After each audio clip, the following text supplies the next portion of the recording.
الحمد للہ وحدہ والصلاة والسلام علی من لا نبی بعدہ وبعد۔ محترم سامعین و ناظرین، ذی الحجہ کی مناسبت سے آج کی اس مجلس میں آپ کے سامنے قربانی کے جانور سے متعلق چند باتیں رکھنا چاہتا ہوں۔ قربانی کے جانور کے لیے کن جانوروں کا شریعت نے حکم دیا ہے قربانی کے لیے، اور ان جانوروں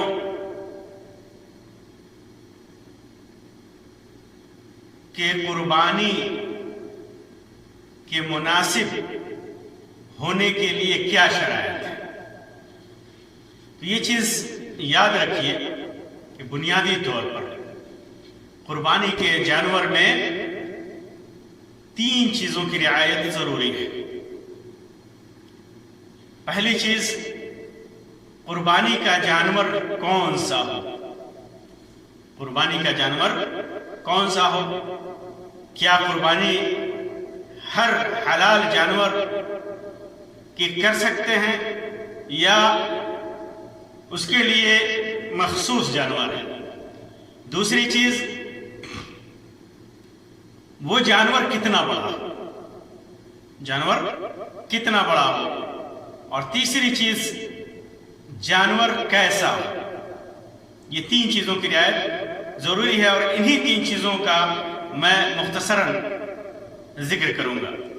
پہلی چیز، قربانی کا جانور کون سا ہو۔ قربانی کا جانور کون سا ہو؟ تو یہ واضح ہے کہ قربانی کے لیے جانور متعین ہے، مخصوص ہے۔ ہر جانور کی قربانی آپ نہیں کر سکتے۔ ہر جانور جسے ہم حلال سمجھتے ہیں یا جو ہمارے لیے حلال ہے، جن کا کھانا ہمارے لیے جائز ہے، حلال ہے، اس کی ہر جانور کی قربانی نہیں کر سکتے۔ جانور متعین ہے جن کا ذکر اللہ تبارک و تعالیٰ نے قرآن مجید کے اندر کیا ہے، وہ 4 قسم کے جانور ہیں۔ اللہ تعالیٰ فرماتا ہے وَلِكُلِّ أُمَّةٍ جَعَلْنَا مَنْسَكًا لِيَذْكُرُوا اسْمَ اللَّهِ عَلَى مَا رَزَقَهُمْ مِنْ بَهِيمَةِ الْأَنْعَامِ، کہ ہم نے ہر امت کے لیے قربانی کے طریقے متعین کر دیے ہیں تاکہ وہ ان چوپائے جانوروں کا پر اللہ کا نام لیں جو اللہ تبارک و تعالیٰ نے انہیں دے رکھا ہے۔ تو اللہ تبارک و تعالیٰ نے قربانی کے لیے جن جانوروں کا ذکر کیا ہے انہیں بہیمۃ الانعام کہا ہے۔ بہیمۃ الانعام کہا ہے۔ انعام لغت میں یا قرآن کی اصطلاح میں انعام کا جو لفظ ہے، یہ 4 قسم کے نر اور مادہ، نر اور مادہ 2 جانور کو شامل ہے، جیسے اونٹ نر مادہ، گائے نر مادہ، بھیڑ نر مادہ، بکری نر مادہ۔ مفسرین نے لکھتے ہیں اس آیت کی تفسیر میں کہ عرب کے نزدیک بہیمۃ الانعام کا استعمال اونٹ، گائے اور بکری کے لیے ہوتا ہے۔ اس کی تفصیل بھی اللہ تبارک و تعالیٰ نے کہ بہیمۃ الانعام کون سے ہیں، اللہ تبارک و تعالیٰ نے ایک دوسری جگہ پر سورۃ الانعام کے اندر ذکر کیا ہے۔ 8 أزواج من الضأن 2 ومن المعز 2 قل الذكرين حرم أم الأنثيين أما اشتملت عليه أرحام الأنثيين نبئوني بعلم إن كنتم صادقين ومن الإبل 2 وَمِنَ الْبَقَرِ 2۔ اللہ تبارک و تعالیٰ نے اس آیت کریمہ کے اندر بہیمۃ الانعام میں کون سے جانور ہیں ان کا ذکر کیا ہے۔ اللہ تبارک و تعالیٰ نے فرمایا کہ 8 أزواج، 8 جوڑے پیدا کیا، نر اور مادہ دونوں ملا کر، نر اور مادہ دونوں ملا کر کے 8 جوڑے۔ پہلا جوڑا اللہ تبارک و تعالیٰ نے ذکر کیا من الضأن 2، بھیڑ میں دو قسم، بھیڑ میں دو قسم نر اور مادہ، بھیڑ میں دو قسم نر مادہ، ایک ہی جانور ہوئے لیکن یہ دو قسم ہیں نر اور مادہ۔ بھیڑ میں دمبا بھی شامل ہے، بھیڑ میں دمبا بھی شامل ہے۔ پھر اس کے بعد بکری میں دو قسم نر اور مادہ، بکری اور خصی، نر اور مادہ۔ اونٹ میں دو قسم، اونٹ اور اونٹنی، نر اور مادہ۔ گائے میں دو قسم، بیل اور بچڑا اور گائے، نر اور مادہ۔ یہ 8 قسم کے جانور جو 4 جانور ہوئے، نر و مادہ ملا کر کے 8، لیکن اصلاً یہ 4 جانور ہوئے۔ انہی جانوروں میں سے قربانی جائز ہے۔ باقی اس کے علاوہ جتنے بھی جانور ہیں، گرچہ ان کا کھانا حلال ہو، گرچہ ان کا کھانا حلال ہو، لیکن ان کی قربانی جائز نہیں ہے۔ انہی 4 جانوروں کی قربانی جائز ہے۔ پھر اس کے بعد دوسری چیز جس کی رعایت ضروری ہے، جانور کتنا بڑا ہو، جانور کتنا بڑا ہو، بکری ہے، خصی ہے یا دیگر جانوروں میں کیا عمر دیکھی جائے گی یا کوئی علامت ہے اس کے اندر جس کی وجہ سے اس جانور کی قربانی کرنا جائز ہوگا، مشروع ہوگا۔ تو حدیث میں اللہ تبارک کے رسول صلی اللہ علیہ وسلم نے فرمایا، صحیح مسلم کی روایت ہے کہ اللہ کے رسول صلی اللہ علیہ وسلم نے فرمایا لا تذبحوا الا مسنۃ الا ان تعسر علیکم فتذبحوا جذعۃ من الضأن، کہ مسنہ جانور کی قربانی کرنی ہے۔ اگر مسنہ جانور نہ ملے تو بھیڑ کے 1 سال کے بچے کی قربانی کر سکتے ہیں۔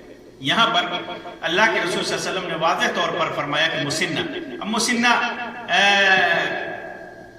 کسے کہتے ہیں، اس میں علماء کا اختلاف ہے، اہل لغت اور فقہاء کا اختلاف، بہت سارا اختلاف ہے۔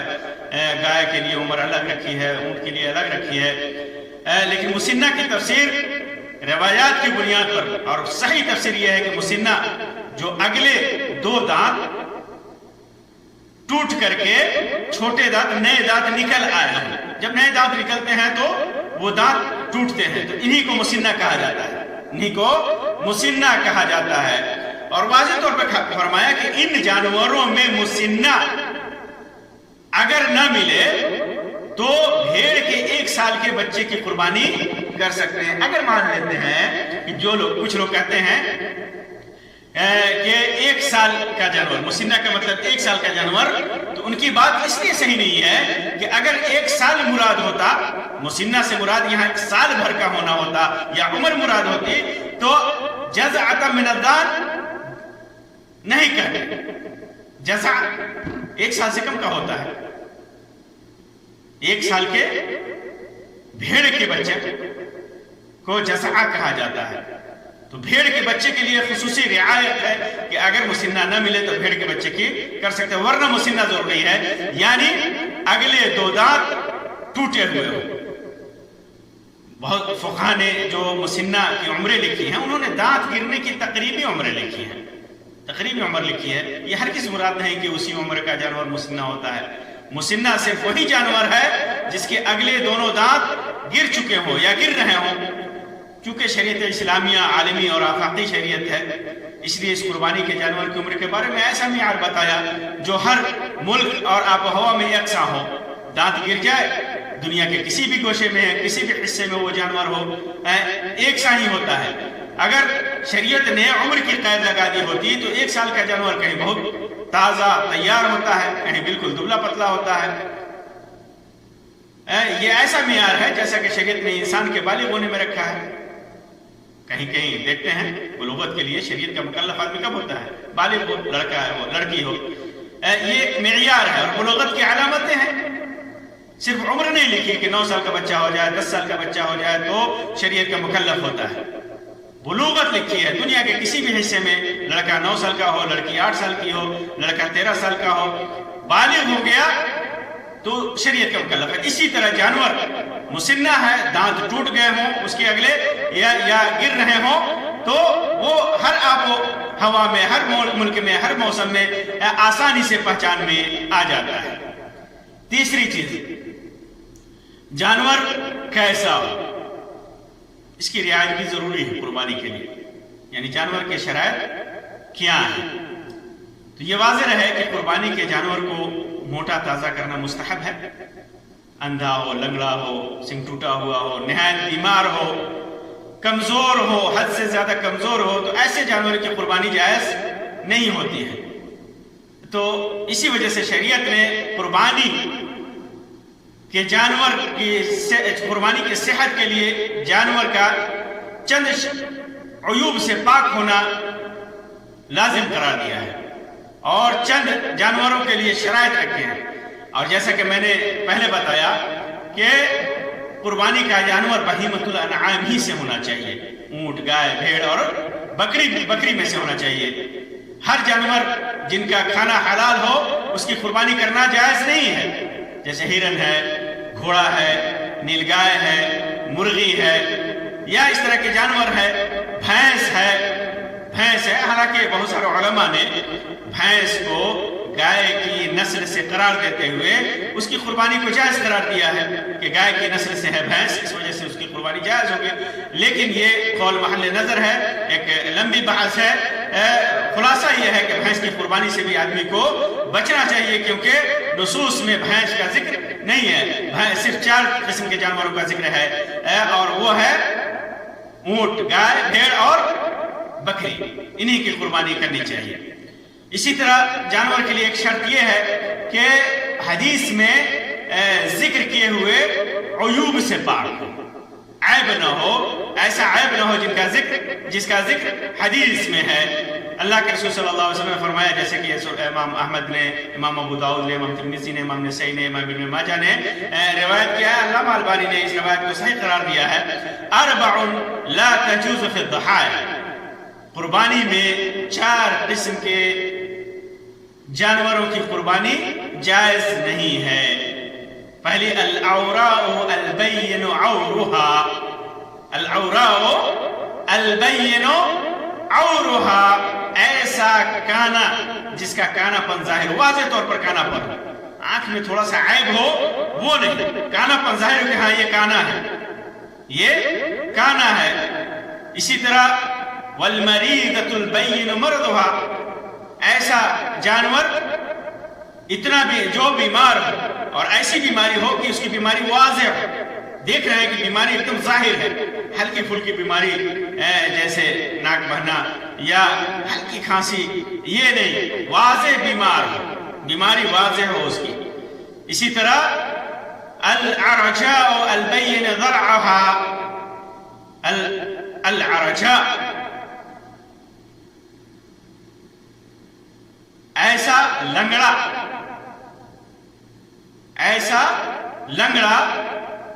جس کا لنگڑا پن ظاہر ہو، ایک دم واضح طور پر لنگڑا کے چل رہا ہے، ہلکا پھلکا اگر مائل ہو کر کے چلتا ہے تو نہیں، لنگڑا پن جس کا ظاہر ہو، ہلکا لنگڑا کر کے چل رہا ہے، ہلکا پھلکا لنگڑا پن واضح نہیں ہے، بس شک ہے، تو اس کی قربانی جائز ہے۔ لیکن اتنا لنگڑا ہو جس کا لنگڑا پر واضح ہو، چل رہا ہے لنگڑا کر کے، تو ایسے جانور کی قربانی جائز نہیں ہے۔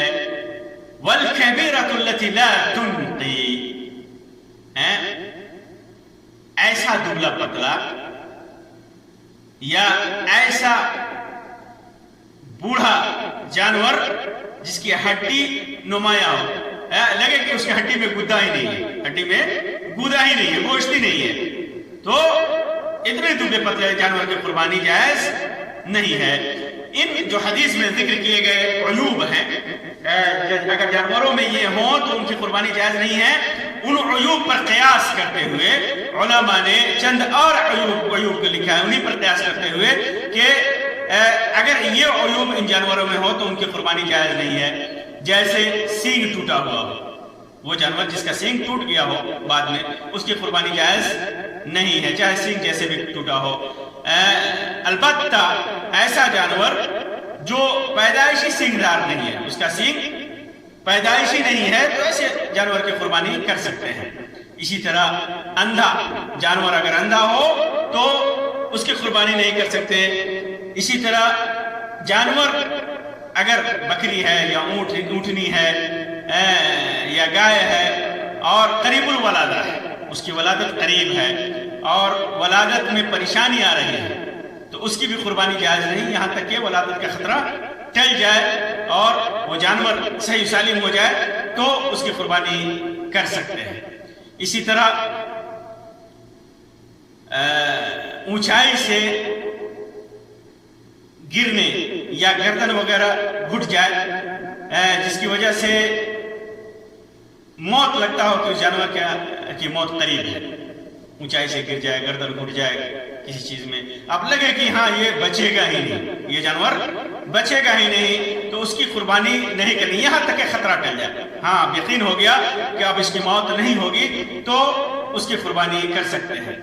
اسی طرح ایسا جانور جو کمزوری کی وجہ سے چلنے پھرنے سے معذور ہو، چل پھر نہیں پاتا، ٹھیک سے چل پھر نہیں پاتا، اتنی کمزوری ہے، تو ایسے جانور کی قربانی جائز نہیں ہے۔ اسی طرح اگلے یا پچھلے پاؤں میں سے کوئی پاؤں کٹ جائے تو اس کی قربانی جائز نہیں ہو۔ لنگڑے کی جب قربانی جائز نہیں تو پاؤں کٹ جائے تو اسی پر قیاس کیا جائے گا۔ اسی طرح جس جانور کا پیٹ بدہضمی کی وجہ سے پھولا ہوا ہو، اتنا زیادہ پھولا ہوا ہو کہ واضح طور پر لگ رہا ہے کہ اب یہ جانور بچنے والا نہیں، یہاں تک کہ اس کو افاقہ ہو جائے یا وہ جانور اچھا ہو جائے، خطرہ ٹل جائے، یا اسی طرح اونچائی سے گرنے کی وجہ سے اگر جانور بے ہوش ہو جائے تو اس کی بھی قربانی کرنے سے بچنا چاہیے یہاں تک کہ بے ہوشی ختم ہو جائے۔ اسی طرح جس جانور کا کان کٹا ہوا ہو یا پھٹا ہوا ہو، ایسے جانور کی قربانی علماء نے لکھا ہے کہ مکروہ ہے۔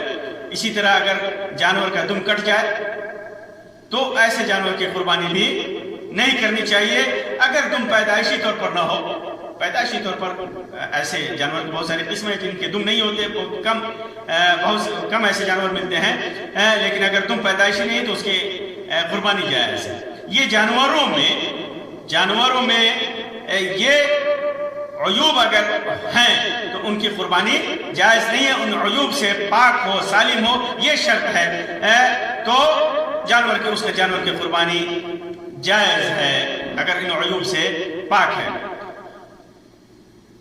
چند اور شرائط ہیں قربانی کے لیے، چند اور شرائط ہیں، جیسے جس جانور کی قربانی کرنی ہے وہ اس کا مالک، اس جانور کی ملکیت قربانی کرنے والے کو حاصل ہو، چاہے وہ خود اس کا مالک ہو یا شرعی طور پر کسی نے اجازت دیا ہو، کسی نے کہہ دیا کہ میرا جانور ہے، آپ ذبح کر لیجئے، پیسہ بعد میں دیجئے، یا میں نے ہدیہ کر دیا، آپ ذبح کر لیجئے، تو ملکیت ضروری ہے۔ اگر ملکیت نہیں ہے، دوسرے کی جانور ہے، ایسے اٹھا کر کے ذبح کر لیا تو اس کی قربانی نہیں ہوگی۔